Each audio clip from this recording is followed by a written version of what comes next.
Welcome, everybody. My name is Michael Sexton. I'm the director of the Public Shakespeare Initiative here at the Public Theater. And welcome to Brave New Shakespeare Conversations. I'm really blessed to be in the company of some extraordinary artists. One is Linda Bove, who is the founder of Deaf West Theater out in California, and played Linda for 30 years, is that right? On Sesame Street as the longest running deaf character in television history, and has done just some extraordinary work on stage and off. I'm also joined by F. Murray Abraham, who is well known to you, I'm guessing, and a great friend of us here at the Public Theater. He's done a number of things for us. We'll talk about some of those. And Okwui Okpokwasili joins us too as a performer, actress, and artist extraordinaire. We'll talk more about her approach to text and to movement and the theater in general.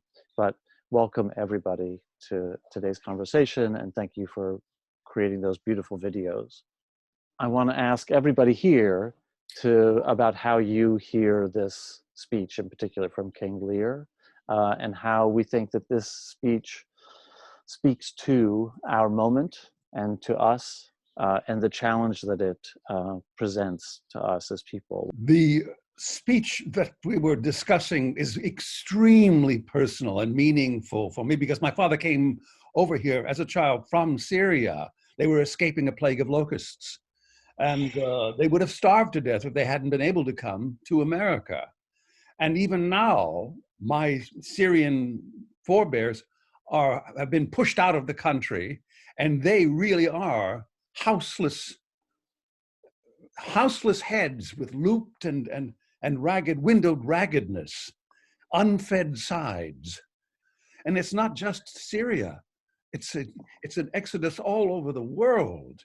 And it's extraordinary how Shakespeare, once again, has captured the truth, which is essentially what any durable, lasting, true art form is. No matter what it is, what art form, it's essentially examining the truth. And that's what Shakespeare's poetry does. This moment in the heath, when Lear speaks these lines, opens the doors to the world and to himself. One of the things that this play depicts for me is how long-standing imbalances and injustices are revealed in drama and in tragedies.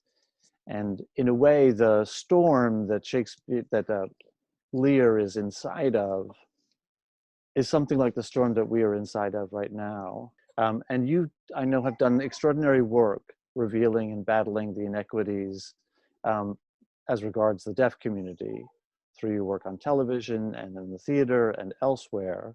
I wonder if this speech in any way reminds you of that situation, that is, the way that suffering can be hidden from the privileged and the protected. Yes. When I got the Lear speech that you gave me, my first reaction was, I need a cup of tea. I don't do Shakespeare.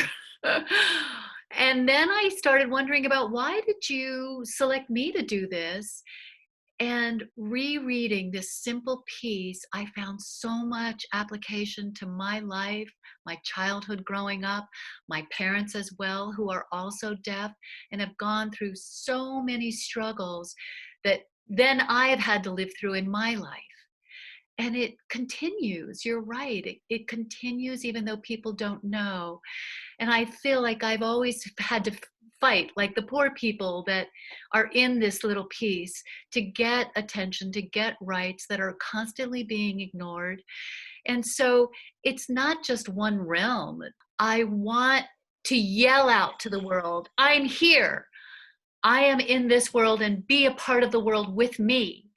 don't forget us. Don't forget deaf people. Don't oppress us. Make sure that we're present, and we have to pull up and reach others to this, so we can all be fair in our lives. So reading this little passage was really tough.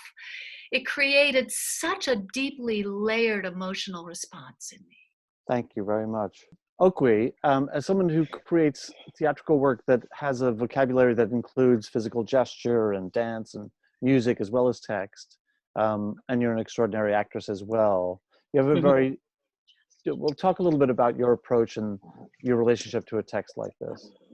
Yeah, wow, thank you, Murray and Linda. First of all, I mean, these are incredible stories and are so resonant with me, I think, in the sense of the way when I look at language, can I create gesture that is responsive and resonant with that language, but thinking about an interior psychic space that the gesture comes out of. And so this is quite resonant, and because I feel that if you can find a gesture that resonates with an interiority, a particular, how should I say this? So like a kind of gesture making that doesn't look on the outside, right? But is like looking or trying to feel and sense from the inside. It's trying to open you up to a multitude of conditions that aren't restricted to language, but the idea is that language becomes a kind of springboard for this internal investigation that will manifest in an outward gesture of some kind, but it may also not be completely descriptive or illustrative of the text, but the text was a springboard to go into the conditions that manifests itself physically. And so, yeah, not saying this is what this movement means, like maybe it opens up a space for others to also move back or sideways in time and connect on some cellular level to emotion, to I don't know, you know, so so that's how I approach this. But of course this particular text is so, for me, you know, my feeling is like, okay, you only ever start to understand suffering when you are under conditions in which you suffer, right? Like, and of course he does say, you know, oh, I've taken too little care of this, right? And it just, you know, there's a feeling also of a feeling of anger that I have. But yeah, I think right now for me, in what I've made is an experiment along with my collaborator to think about interior and exterior space. I mean, I think we were thinking about a winding storm.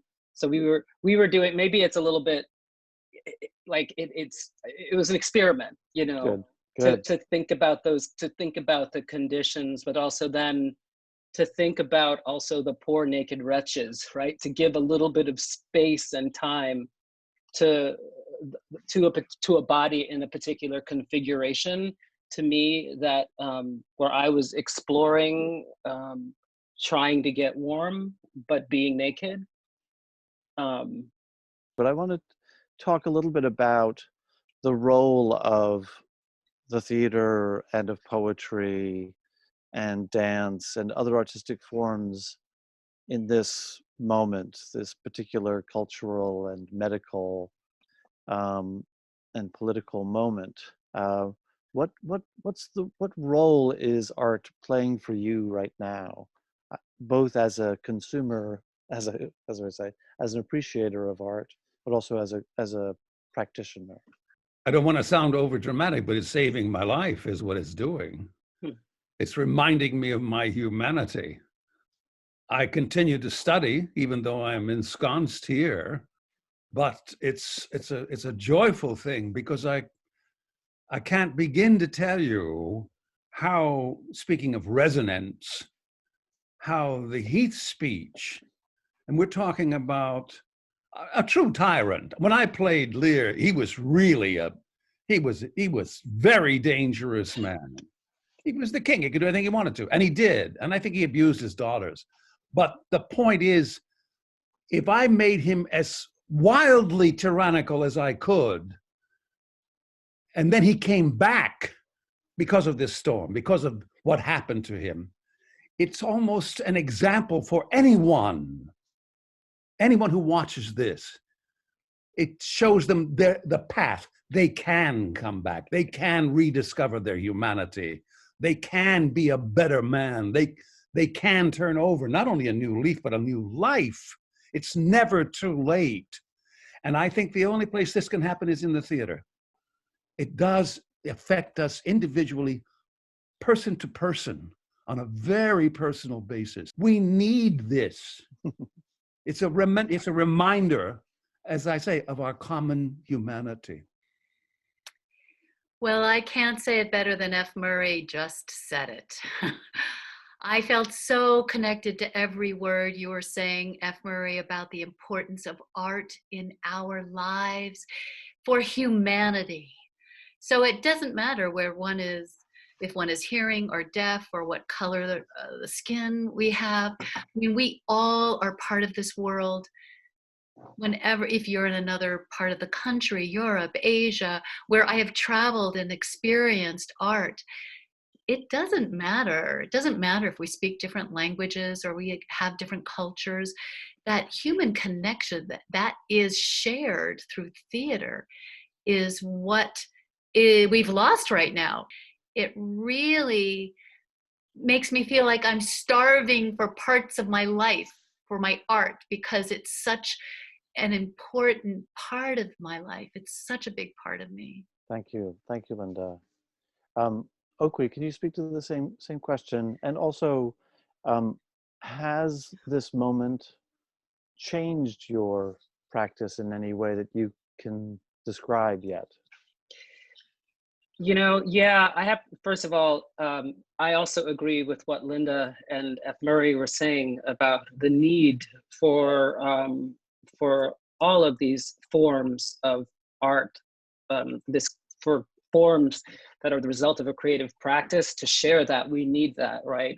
We need to tell our stories in some way, through the body, through sound, through text and poetry.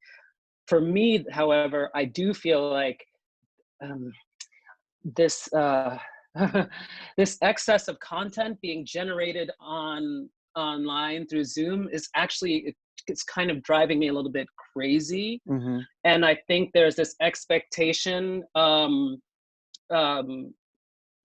for many of us artists to kind of, well, we got to keep going, you know. And I do think theater, dance, all of these forms, for me, they resonate because our bodies are next to each other. This feels like some simulacra or something. And yeah. I'm like, okay, yes, I need this too. And maybe I think this can signal somehow how important these forms are to our psychic, emotional, and civic survival. And so I can only hope that when we've come out of these conditions of the pandemic, that there will be a greater appreciation for how vital the things that we do are. And I think the experiment I did with my partner for this is the first thing that I've generated, because I've been thinking about what to do. That's really moving to me, Okwui, that this is the first thing that you've generated in a bit. Thank you. Linda, yes, I want to say this is the first time I've made some. It's the first and only time that I've made something during this period. And it took my mind and my heart and my soul and my energy. It brought it all back together. Maybe I'd been a little bit lax, but I so appreciate that opportunity. Okwui, what did you want to add? I just want to add, like, for all my frustration about the excessive content being generated, it's absolutely necessary and I don't want it to stop. I'm just like, it's that mirror and it's the achy feeling that anyway, but. No, that's beautiful. All right, guys, thank you so much. It's been just a beautiful time to spend with you guys. Thank you, and thank you all out there do more work when you have the moment, when you have the energy, and take care of yourselves. Bye.